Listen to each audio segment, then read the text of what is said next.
Ma vie entière, je te la donne, oh mon Dieu. Je t'en supplie, fais de moi ce qui te plaît. Ma vie entière, je te la donne, oh mon Dieu. Je t'en supplie, fais de moi ce qui te plaît.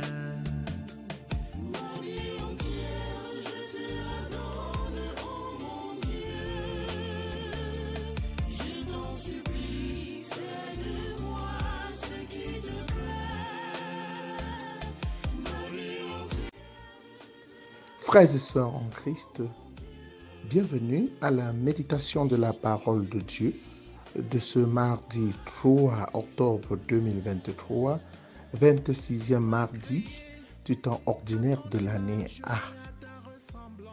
Semaine impaire. Première lecture. Lecture du livre du prophète Zacharie, chapitre 8, versets 20 à 23. Ainsi parle le Seigneur de l'univers. Voici que, de nouveau, des peuples afflueront, des habitants de nombreuses villes. Les habitants d'une ville iront dans une autre ville et diront : allons apaiser la face du Seigneur. Allons chercher le Seigneur de l'univers. Quant à moi, j'y vais.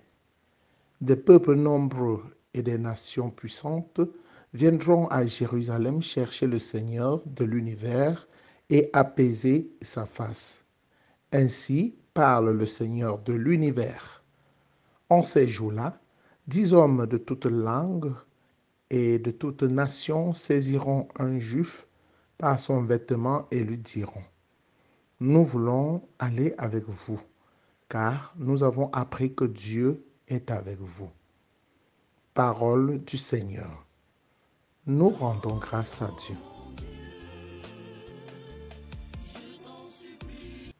Psaume 86. Dieu est avec nous. Elle est fondée sur les montagnes saintes. Le Seigneur aime les portes de Sion, plus que toutes les demeures de Jacob. Pour ta gloire, on parle de toi, ville de Dieu. Dieu est avec nous. Je cite l'Égypte et Babylone. Entre celles qui me connaissent, voyez Tyr, la Philistie, l'Éthiopie, chacune est née là-bas. Dieu est avec nous. Mais on appelle Sion ma mère, car en elle tout homme est né. C'est lui, le Très-Haut, qui la maintient. Dieu est avec nous. Au registre des peuples, le Seigneur écrit : chacun est né là-bas. Tous ensemble, ils dansent et ils chantent. En toi, toutes nos sources. Dieu est né, Dieu est avec nous. Ma lumière et mon salut, c'est le Seigneur. Alléluia. Le Seigneur est ma lumière et mon salut. De qui aurais-je? Le Seigneur soit avec vous et avec votre esprit. Évangile de Jésus-Christ selon saint Luc. Gloire à toi, Seigneur. Au chapitre 9, versets 51 à 56. Comme s'accomplissait le temps où il allait être enlevé au ciel, Jésus, le visage déterminé, prit la route de Jérusalem. Il envoya en avant de lui des messagers. Ceux-ci se mirent en route et entrèrent dans un village des Samaritains pour préparer sa venue. Mais on refusa de les recevoir parce qu'ils se dirigeaient vers Jérusalem. Voyant cela, les disciples Jacques et Jean dirent : Seigneur, veux-tu que nous ordonnions qu'un feu tombe du ciel et les détruise ? Mais Jésus, se retournant, les réprimanda, puis ils partirent pour un autre village. Acclamons la parole de Dieu. Louange à toi, Seigneur Jésus.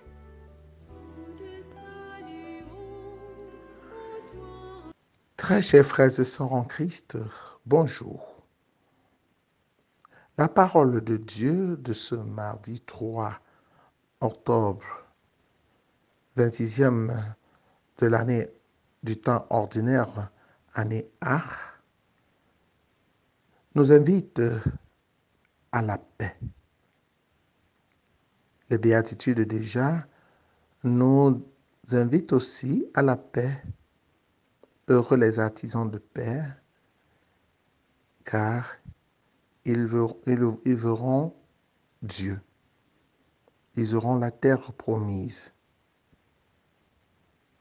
Jésus nous le dit et il nous montre aussi l'exemple. La paix est une richesse précieuse. C'est un trésor. Nous ne devons pas être plutôt des chercheurs de problèmes.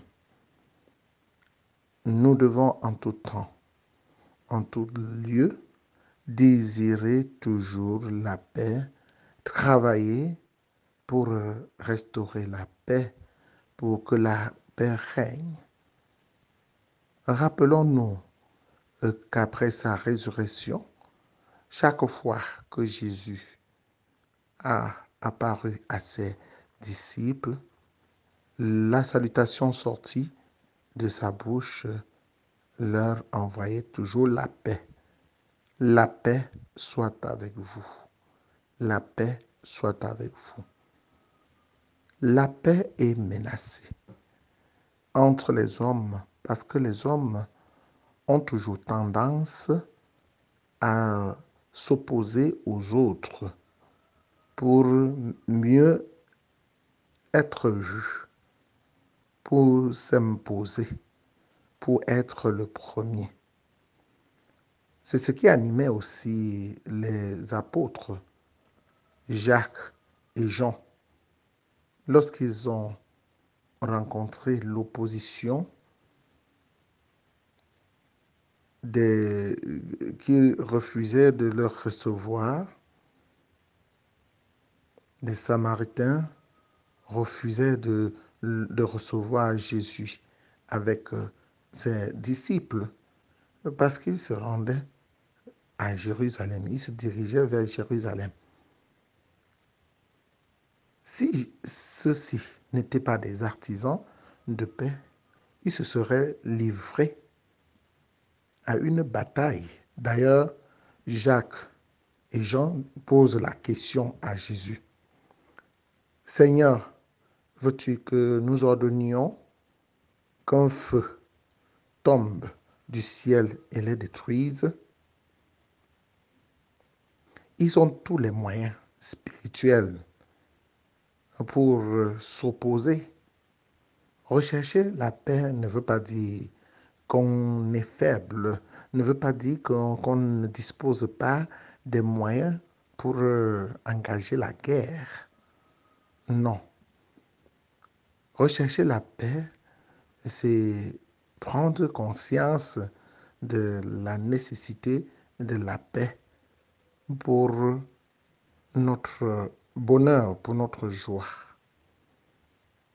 Jacques et Jean, avec Jésus, avaient tout ce qu'il fallait pour se défendre et même pour s'imposer. Cependant, Jésus ne leur a pas permis d'utiliser ce pouvoir.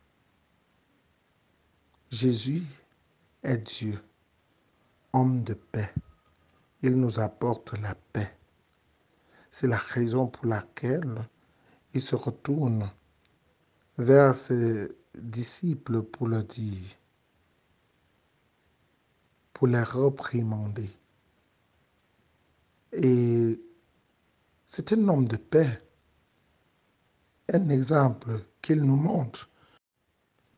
Par là, nous comprenons que si nous recherchons la paix, cela ne veut pas dire que nous sommes lâches. Ça ne veut pas dire que nous sommes faibles ou bien nous sommes passifs. Nous recherchons la paix pour le bien de tous. La recherche de la paix n'est pas une faiblesse, mais c'est plutôt une force. Se venger, c'est une faiblesse. Garder rancune est une faiblesse. Rechercher la paix montre qu'on a la capacité de maîtrise de soi et on va plus loin pour imposer la paix. La paix est ce qu'il faut.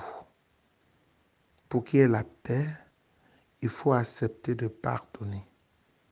Pour qu'il y ait la paix, il faut renoncer même à soi-même, refuser de se poser en s'opposant.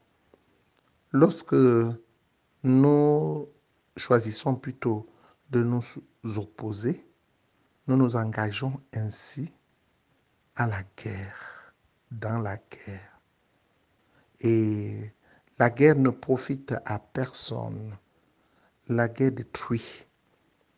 La guerre ne laisse que des ravages sur son chemin. Nous pouvons nous-mêmes faire l'expérience dans notre pays. Depuis qu'il y a la guerre, au nord-ouest et au sud-est, au nord du Cameroun, à l'extrême nord, à l'est, alors notre pays n'est plus tranquille. Il faut tout dépenser pour la guerre. Il faut rester chaque jour sur le qui-vive parce que l'ennemi ne dort jamais. Pourtant, la paix favorise le développement. La paix favorise la stabilité et l'avancement des choses. Quand il y a la paix, on dort. Mais quand il y a la guerre, on ne dort pas. On est tout le temps sur la défensive.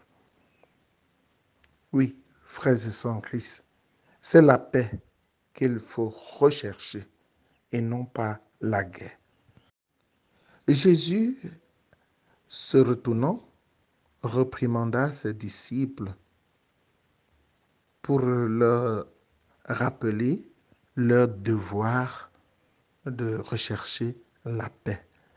Et c'est le même devoir que le Seigneur nous rappelle à nous, les chrétiens, nous qui sommes ses disciples aujourd'hui. Nous devons travailler pour qu'il y ait la paix en nous, autour de nous, dans nos familles, dans nos lieux de service, nos milieux professionnels. Nous devons travailler pour qu'il y ait la paix dans notre pays, dans nos pays. Nous devons travailler pour qu'il y ait toujours la paix.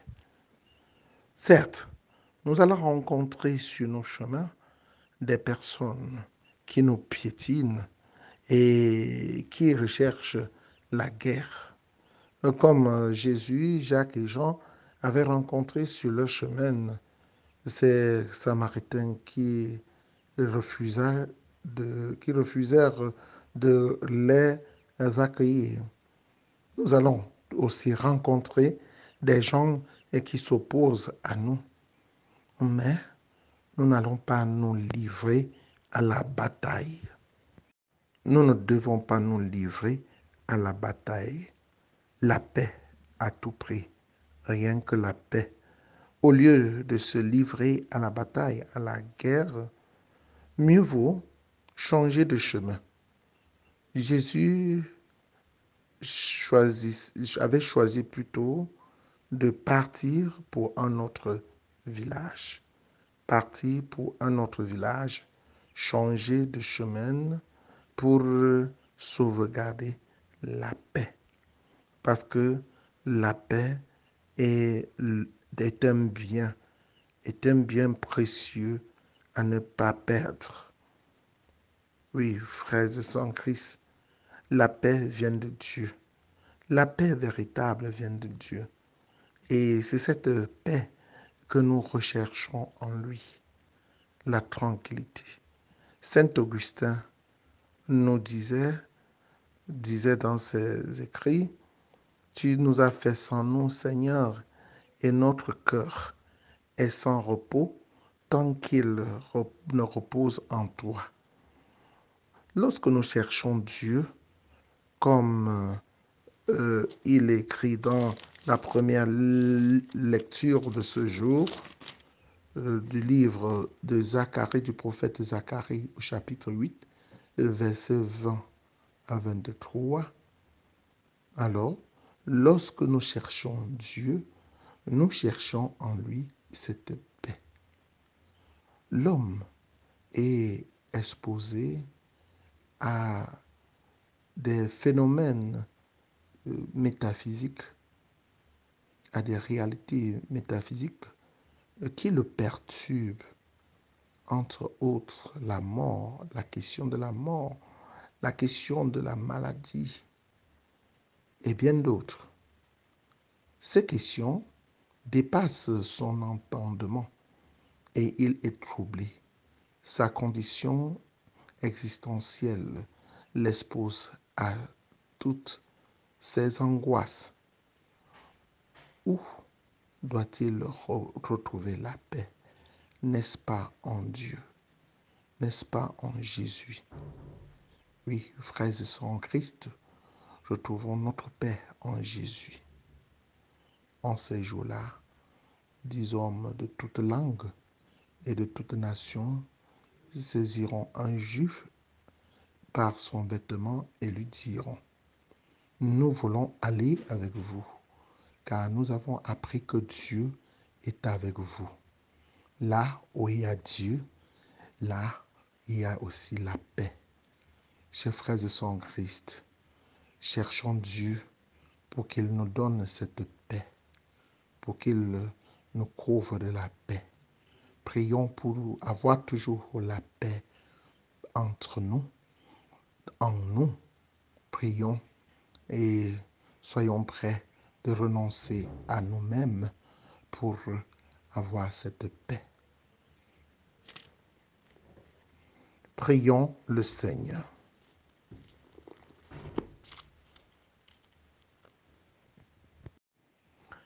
Seigneur Dieu, quand tu pardonnes et prends pitié, tu manifestes au plus haut point ta toute puissance. Multiplie pour nous les dons de la grâce, les dons de ta grâce. Alors, en nous attendant vers les biens que tu promets, nous aurons part au bonheur du ciel. Par Jésus le Christ, notre Seigneur et notre Dieu, qui vit et règne avec toi dans l'unité du Saint-Esprit, maintenant et pour les siècles des siècles. Amen.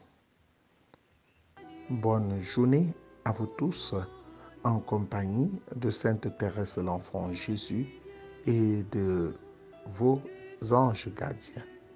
Au revoir.